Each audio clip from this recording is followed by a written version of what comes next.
Get to this hour a little bit later on in the hour. We're going to be talking with the acting DHS Secretary, Chad Wolf. We're joined on the line at this moment by Representative Jim Banks. He is the representative from Indiana's 3rd District, Navy veteran, sits on the House Armed Services Committee, and is co-chair of the Future of Defense Task Force and a member of the House China Task Force. He's also running to chair the Republican Study Committee next term. Representative Banks, thanks so much for joining the show. Hey, Ben, good to be with you. So let's talk about China. Obviously, we are now in a diplomatic row with China after we told them to basically get out of Houston. They were using their embassy apparently as a spying center. And China has been routinely attempting to steal America's intellectual property. They've been cheating on the trade deals. They are currently shipping apparently 1 million Uyghur Muslims into concentration camps. And they've just invaded Hong Kong, effectively speaking. What sort of measures should the United States be taking against China? And how should we view them? Should we view them as sort of a geostrategic foe or as just a mildly antagonistic nation? Yeah, well, first of all, Ben, for 40 years we've lived in a fairy tale in America that we can turn a blind eye to China's abuses toward America, stealing our jobs, stealing our intellectual property. For 40 years we've had leaders at the helm who have turned a blind eye, who have taken a soft approach, living in this fairy tale that somehow China is going to emerge as a free democratic nation that wants to play ball with the United States of America. And for 40 years it's failed. That policy has failed until Donald Trump campaigned on being tough on China and has taken a very tough posture over the 4 years that he's been president. The actions of the last 24 hours of shutting the consulate in Houston was necessary. What we know now is that was the hub of they say 80% of counter espionage activities in the United States on China's behalf, on the CCP's behalf, has been run out of the Houston consulate. So shutting it down was a tough act by Secretary Pompeo, but it's just skimming the surface. I mean, the FBI has said here in the last few days that they open up a new counterintelligence investigation against China every 10 hours. The American people don't hear a lot about that because the American media doesn't report it, because it sits on the side of, once again, of a president who's been right on these issues, who's tough on China. The American media, the mainstream media, is never going to report that because it shows that President Trump is doing exactly what he should do to project a tough posture toward China, and which is what the new era of American activity needs to project. So, Representative Banks, what kind of tools does America actually have at its disposal? Obviously, when it comes to Hong Kong, Hong Kong's freedom is now gone. I mean, we've actually watched for the first time, really since the post-Cold War era, an entire state being taken over by another state, and nobody has basically said a word. Europe has run the other way.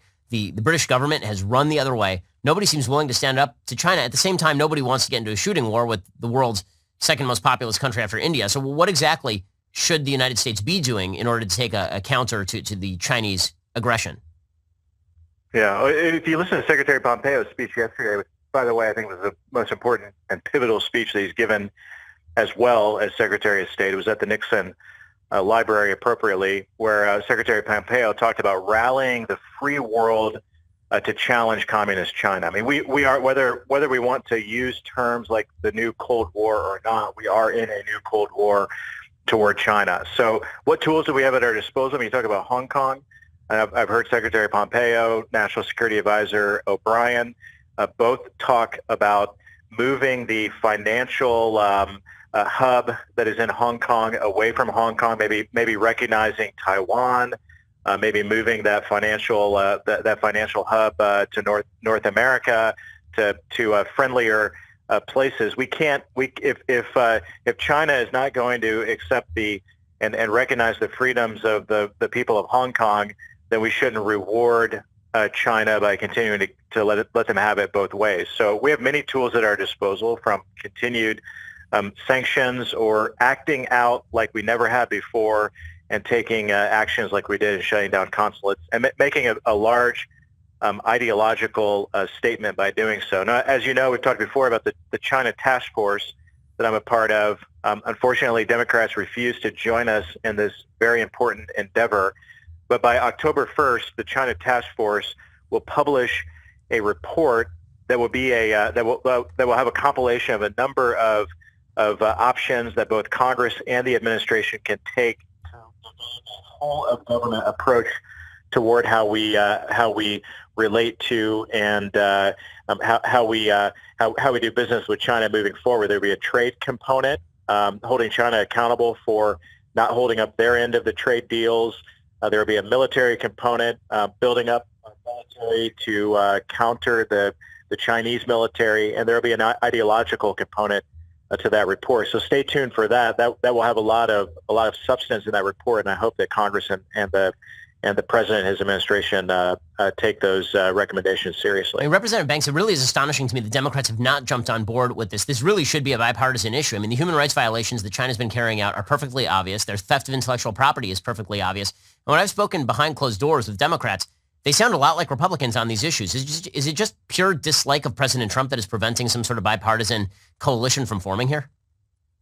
It really is. I don't know what the Chinese Communist Party has on the Democrats, but the fact that they're completely silent, complicit, and ignoring the activities of China should tell the American people everything that they need to know.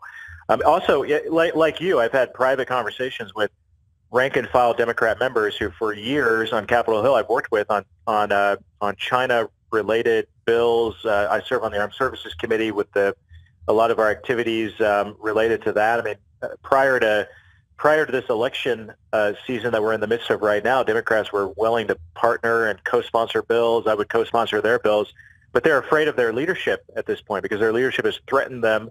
Do not put your name on a bill that is tough on China, because if you do, it will be perceived as if you're agreeing with President Trump, and we can't do that in an election year. I mean, it's outrageous that you would hear something like that from Democrats, but that's specifically what I've heard from my Democrat colleagues who are afraid to tread into these issues. Even Nancy Pelosi was a known China hawk until President Trump was elected, but because President Trump holds the mantle as the first president in my lifetime to be tough on China, these Democrats are fully unwilling to do anything that would show that they agree with him and support him in these efforts, the most important efforts that we should be addressing, because China is the greatest existential threat that America faces today. Representative Jim Banks, Indiana's 3rd District. Thanks so much for your time, and thanks for standing up against Chinese aggression. Representative Banks, really appreciate it. Thank you. Good to be with you.